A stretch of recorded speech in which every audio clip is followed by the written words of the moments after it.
भगवान श्री कृष्ण और सुदामा की अद्भुत मित्रता। द्वारका नगरी में भगवान श्री कृष्ण का राजमहल था, जहां वे अपनी रानी रुक्मिणी और अन्य परिजनों के साथ रहते थे। उनके राज्य में किसी भी प्रकार की कोई कमी नहीं थी, लेकिन इसी संसार में कहीं एक स्थान पर उनके प्रिय मित्र सुदामा अत्यंत दरिद्रता का जीवन व्यतीत कर रहे थे।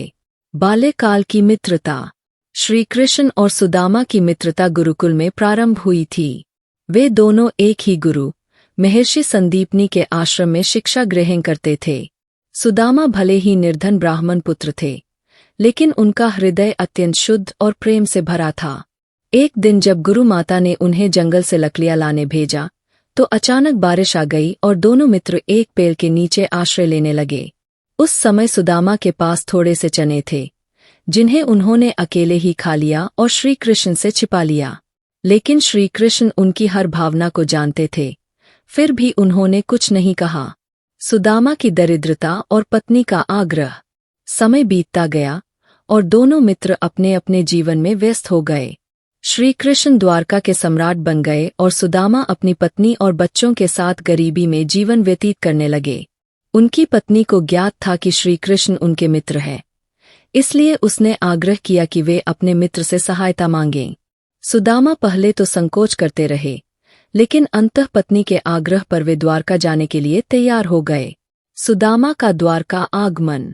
सुदामा जब द्वारका पहुंचे तो राजमहल के द्वारपालों ने उनकी दीनहीन अवस्था देखकर प्रवेश रोक दिया। लेकिन जब श्री कृष्ण को ज्ञात हुआ कि उनके प्रिय सखा सुदामा पधारे हैं, तो वे नंगे पांव दौड़कर आए और सुदामा को अपने हृदय से लगा लिया। श्री कृष्ण ने उन्हें सिंहासन पर बैठाया और स्वयं उनके पैर धोकर सेवा करने लगे। अपूर्व प्रेम और श्री कृष्ण की कृपा। सुदामा ने संकोचवश अपने फटे हुए अंगोछे में बंधे चावल श्री कृष्ण को भेंट किए। श्री कृष्ण ने प्रेमपूर्वक उन चावलों को ग्रहण किया और कहा, सखा, इससे बढ़कर मेरे लिए कुछ नहीं हो सकता।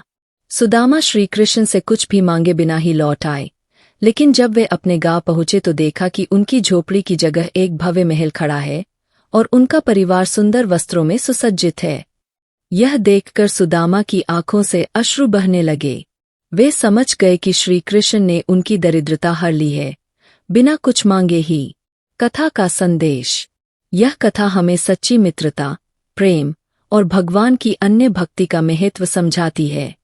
श्री कृष्ण हमें यह सिखाते हैं कि प्रेम और समर्पण से बढ़कर कोई धन नहीं होता, और जो व्यक्ति सच्चे हृदय से भगवान को स्मरण करता है, उसकी हर समस्या का समाधान स्वयं भगवान कर देते हैं।